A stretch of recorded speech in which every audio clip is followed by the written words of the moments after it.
ओम शांति।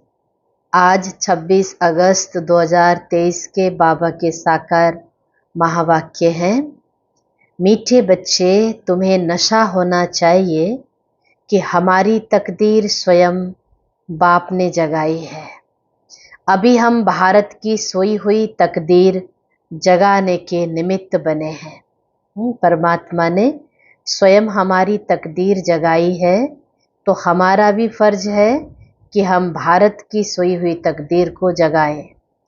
प्रश्न, निरंतर खुशी में खग्गियां कौन मारते हैं? उत्तर, जो रात दिन अपने को सेवा में बिजी रखते हैं, जो कभी भी माता पिता से रूठते नहीं हैं। अगर किसी भी बात से आपस में या माता पिता से रूठ जाते हैं, पढ़ाई छोड़ देते हैं, तो खुशी में खग्गियां नहीं मार सकते। माया उनको थप्पड़ मार देती है। जो सबको हंसाने वाले हैं वह कभी किसी से रूठ नहीं सकते। इसलिए अपनी स्थिति पर हमें ध्यान देना है कि हम कभी किसी बात से रूठे नहीं। गीत बजा आने वाले कल की तुम तकदीर हो। ओम शांति। बाबा बैठ बच्चों को समझाते हैं, पतित पावन है ही सतगुरु। सतगुरु की भेंट में झूठी भी जरूर हैं। जैसे गाया जाता है, झूठी माया झूठी काया झूठा सब संसार है। सतयुग में ऐसे नहीं कहेंगे। उसका नाम ही है सचखंड। भारत सचखंड था। सचखंड नाम क्यों पड़ा? क्योंकि बेहद के बाप की ये जन्म भूमि है। यह बात और कोई की बुद्धि में नहीं है कि परमपिता परमात्मा को ट्रुथ अर्थात सत्य कहते हैं और भारत उनकी जन्म भूमि है। बाप आकर यह समझाते हैं, यह भारत वास्तव में स्वर्ग था, अब तो नर्क है। मैं भारत को स्वर्ग बनाने आता हूँ। अभी तुम जानते हो कि बरोबर पहले फॉरेनर्स का राज्य था, तब भी नरक था। अभी तो और ही रौरव नर्क है।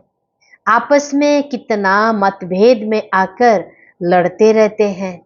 भाषाओं पर भी कितनी फ्रैक्शन पड़ गई है। गपोड़े मारते रहते हैं कि हम सब एक ही हैं। वास्तव में इतने सब मनुष्य ब्रदरहुड हैं। कोई मतभेद नहीं होना चाहिए। धर्मों में भी मतभेद नहीं होना चाहिए, परंतु कितना मतभेद है। अभी तो भाषाओं का भी मतभेद हो गया है। भावी ड्रामा की भारत रौरव नर्क बन गया है। कितनी आपस में दुश्मनी है। कौरव और पांडवों की लड़ाई तो लगी नहीं। पांडव तो तुम यहाँ बैठे हो। तुम सच्चे सच्चे ब्राह्मण कुलभूषण भारत की तकदीर हो। तुम्हारा नाम कितना अच्छा है, स्वदर्शन चक्रधारी, त्रिनेत्री, त्रिकालदर्शी, त्रिमूर्ति शिव बाबा तुम्हें ब्रह्मा द्वारा त्रिकालदर्शी बनाते, तीसरा नेत्र खोलते हैं। तीसरी की कथा अथवा सत्यनारायण की कथा व अमर कथा बात एक ही है। तुम सब भारतवासी अमर कथा सुन रहे हो। जैसे बाप समझाते हैं वैसे तुम बच्चों को भी समझाना चाहिए। पूछते हैं बाबा सर्विस कैसे करें? बाबा ने समझाया है, जो ब्राह्मण कुलभूषण मनुष्य को हीरे जैसा बनाते हैं वह अपने पास बोर्ड लगा दे।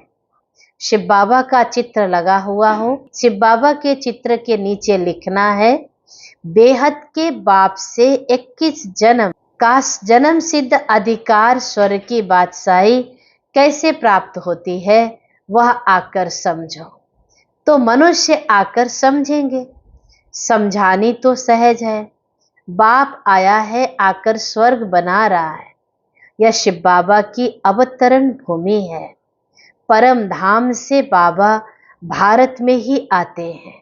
भारत ही सबसे बड़ा तीर्थ स्थान है।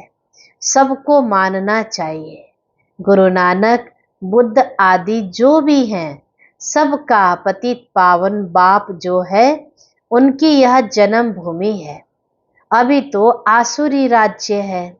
यथा राजा रानी तथा प्रजा सब काले होंगे, फिर गोरे बन जाएंगे।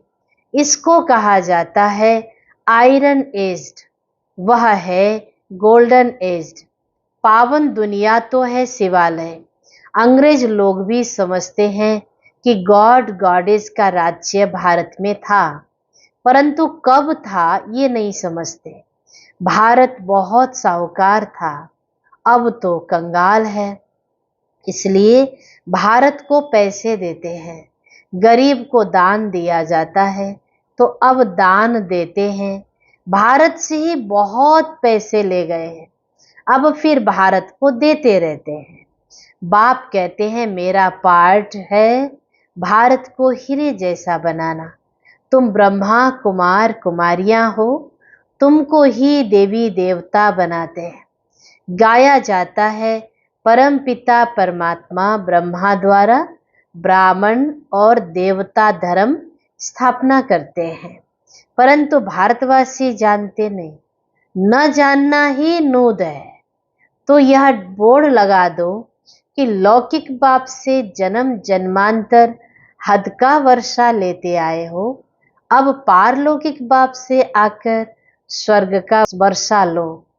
प्रजापिता ब्रह्मा की संतान संगम पर ही होते हैं, तो सभी को यह समझाओ कि तुम प्रजापिता ब्रह्मा की औलाद हो और सतयुगी दैवी स्वराज्य के हकदार हो। कितनी सहज बातें हैं। यह ब्रह्मा कुमार कुमारियां शिव बाबा के पोत्रे पोत्रियां ठहरे। कल्प पहले भी बने थे, अभी फिर बने हो, सो देवी देवता बनने के लिए। शिव बाबा का चित्र भी साथ में हो। भारत को स्वर्ग बनाने में जो मदद करते हैं उनको इजाफा जरूर मिलता है। जो ब्राह्मण जैसी जैसी सेवा करते हैं वैसा पद लेंगे। बाप से पूरा वर्षा लेने के लिए पवित्र जरूर बनना है। तुम बच्चों को अंदर में खुशी होती है कि हम श्रीमत पर चल स्वर्ग की राजाई का वर्षा पा रहे हैं। नशा तो जरूर चढ़ना चाहिए। स्वर्ग के मालिक तो सब बनेंगे, परंतु पुरुषार्थ कर अपना ऊंच मर्तबा प्राप्त करो। बाप का नाम बाला करो। गाते हैं गुरु का निंदक ठौर न पाए, परंतु उनसे पूछो कौन सी ठौर। अब तो यह सतगुरु गारंटी करते हैं, मैं आया हूं तुम सबको वापस ले जाने, तुमको दुखों से छुड़ाए घर वापस ले जाऊंगा। यह बाबा ही कह सकते हैं। गाया हुआ है कि मच्छरों सदृश गए, विनाश होगा तो भंभोर को आग लगेगी। यह भी गाया हुआ है कि पांडवों के लाखा भवन को आग लगाई। लाखा भवन था ना, इसलिए नाम लखीराज था। देखो कहाँ की बात कहाँ से कनेक्ट किया बाबा ने। तो बरोबर घासलेट ले आए थे जलाने के लिए, है ना। लखीराज बाबू के भवन को भी मिट्टी का तेल लेकर आए थे जलाने के लिए। प्रैक्टिकल की बातें अभी है, आग लगी नहीं, या तो सिर्फ लिख दिया है कि आग लग गई। वास्तव में बाबा के भवन को आग लगी नहीं। तो तुम बच्चों को कितना फखूर से रहना चाहिए, क्योंकि तुम भारत की तकदीर बनाने वाले हो। उन्होंने तो तकदीर को लकीर लगा दी है। अब पैसे आदि सब बाहर से आ रहे हैं, यह रिटर्न सर्विस हो रही है। जो भारत की संपत्ति विदेश में गई वो वापस आ रही है, रिटर्न सर्विस हो रही है। विनाश सामने खड़ा है। उन्होंने तुम्हारे से बहुत लिया है, भारत को बहुत लूटा है। कितना गुप्त राज ड्रामा में नुदा हुआ है। विलायत वाले तो अब भारत के प्रति दाता है, वो तो दाता समझ के भारत को दे रहे हैं। ड्रामा अनुसार यह नूद है। कल्प पहले भी ऐसे हुआ था। बाप समझाते हैं कल्प कल्प हम तुम मिले हैं। कल्प कल्प श्रीमत द्वारा बाबा से तुम अपना स्वराज्य पाते हो और कुछ करना नहीं है। अहिंसा परमो धर्म से श्रीमत पर तुम विश्व के मालिक बनते हो। श्री श्री गुरुओं को नहीं कहा जा सकता, शिव बाबा को ही श्री श्री कहा जा सकता है। भगवानुवाच, यह वही समय है 5000 वर्ष पहले वाला, जब मैं सभी का उद्धार करने आया हूँ। तुम भी शिव बाबा के पोत्रे पोत्रियां, ब्रह्मा के बच्चे, ब्रह्मा कुमार कुमारी हो। बड़ी पोजीशन वालों को भी समझा सकते हो। कोई सोशल वर्कर होते हैं, उन्हों को भी अच्छी रीति समझा सकते हो। सर्विस से ही वृद्धि होती है, हिम्मत करनी चाहिए। यह तो जानते हो कि माया भी कम नहीं है, चमाट मारकर ऐसा मुंह फेर देती है जो राम से विपरीत बुद्धि हो जाते हैं। एक खिलौना है ना, अभी राम के और अभी रावण के बन पड़ते हैं। बाबा ने कहा था विराट रूप भी बनाओ, उसमें वर्ण दिखाने हैं। विराट रूप में देवता वर्ण, फिर क्षत्रिय, वैश्य, शूद्र वर्ण में आए। शूद्र से अब फिर ब्राह्मण वर्ण में आए हो। 84 का चक्र भारत का ऐसा चलता है। तुम किसी को भी यह समझा सकते हो। इसको कहा जाता है सहज राजयोग। तुम राजयोगी, राज ऋषि हो, वह हठ योग ऋषि है। तुम अभी श्रीमत पर चल पवित्र बनते हो। सतयुग त्रेता में है ही संपूर्ण निर्विकारी दुनिया, वहां माया होती नहीं। बच्चे जैसे पैदा होने होंगे वैसे होंगे। तुम यह प्रश्न क्यों करते हो कि बच्चे कैसे पैदा होंगे? पहले वर्षा तो ले लो, रस्म रिवाज जो होगी सो होगी। यह क्यों पूछते हो? तुमको तो निर्विकारी बनना है। सिर्फ रस्म जो होगी फिर वही चलेगी। श्री कृष्ण ने भी गर्भ से जन्म लिया, उनको संपूर्ण निर्विकारी कहा जाता है।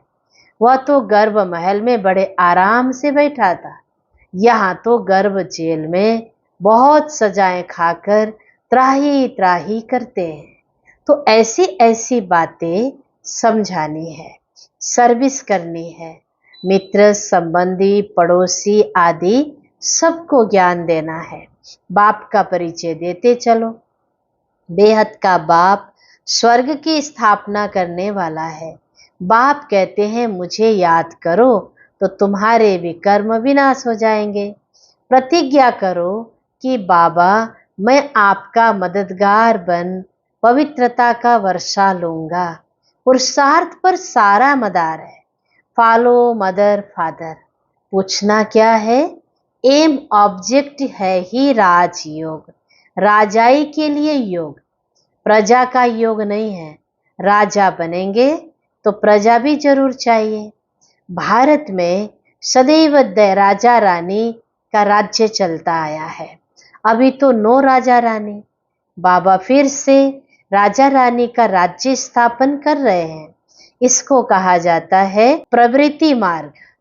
पतित पावन बाप बैठ समझाते हैं। पतित पावन जरूर कहना पड़े। पतित पावन बाप हमको राजयोग सिखलाते हैं, तो सत बाप भी हो गया, सत शिक्षक और सत गुरु भी हो गया। पतित पावन है फर्स्ट। गुरु की महिमा बहुत भारी है। जिसके भी घर में कला होती है तो कहा जाता है कला कलेश से पानी के मटके भी सूख जाते हैं। फिर विघ्न डालने वालों पर दोष पड़ जाता है। ड्रामानुसार उनकी बुद्धि का ताला बंद हो जाता है, कुछ भी बोल नहीं सकेंगे। अगर जाकर निंदा करेंगे ना तो गला घुट जाता है। सतगुरु का निंदक ठौर न पाए। यह तो सत बाप, सत शिक्षक, सतगुरु है। बाबा कहते हैं अगर मेरी निंदा कराएंगे तो ऊंच पद पा नहीं सकेंगे। विनाश की रिहर्सल भी होती रहेगी तो मनुष्य कुछ जागेंगे। तुम भल जगाते हो, लेकिन वह घोर नींद में बिल्कुल सोए पड़े हैं। शास्त्रों में तो ग्लानि की बातें लिख दी है। सतियों का नाम गुम कर दिया है। खुशी में तो अंदर में खग्गियां मारनी चाहिए। माता पिता से मत रूठना, तूफान आएंगे परंतु कभी भी बाप को फारकती नहीं देनी है। माता पिता से कभी मुंह नहीं मोड़ना है। माया बड़ी कड़ी है, तुम बच्चों को कभी भी रूठना नहीं चाहिए। तुम सबको हंसाते रहो, न नाराज रहो, न नाराज करो किसी को। बाप द्वारा बड़ी लॉटरी मिली है, सदैव हर्षित रहना चाहिए। कोई को भी दुख नहीं देना है, दुख देंगे तो दुखी होकर मरेंगे। मुख से हमेशा रत्न ही निकलने चाहिए, पत्थर नहीं। पत्थर निकलेंगे तो पत्थर बुद्धि बन जाएंगे। अभी तो कोई संपूर्ण नहीं बने हैं, संपूर्ण बनने का पुरुषार्थ करना चाहिए। अच्छा, मीठे मीठे सिक्की लधे बच्चों प्रति माता पिता बाप दादा का याद प्यार और गुड मॉर्निंग। रूहानी बाप की रूहानी बच्चों को नमस्ते। रूहानी बच्चों की रूहानी बाप दादा को याद प्यार और नमस्ते नमस्ते, गुड मॉर्निंग। धारणा के लिए मुख्य पॉइंट्स हैं। पहली पॉइंट, बाप का मददगार बन उनसे इजाफा इनाम लेना है। सतगुरु का नाम बाला करना है, ग्लानि नहीं करानी है। दूसरी पॉइंट, आपस में कलह नहीं करनी है। मुख से सदैव रत्न निकालने हैं, पत्थर नहीं। सबको हंसाना है, रूठना नहीं है। वरदान है, निर्विघ्न स्थिति द्वारा वायुमंडल को पावरफुल बनाने वाले मास्टर सर्वशक्तिमान बाबा, आपकी सेवा है पहले स्वयं को निर्विघ्न बनाना, फिर औरों को निर्विघ्न बनाना। अगर स्वयं ही विघ्नों के वश होते रहेंगे तो अंत में निर्विघ्न नहीं रह सकेंगे। इसलिए बहुत काल की निर्विघ्न स्थिति बनाओ। कमजोर आत्माओं को भी बाप द्वारा प्राप्त हुई शक्ति देकर शक्तिशाली बनाओ।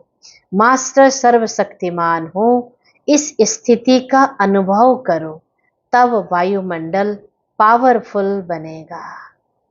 स्लोगन, जो रॉयल बाप के रॉयल बच्चे हैं उनकी हर चलन से रॉयल्टी दिखाई देती है। अच्छा, ओम शांति।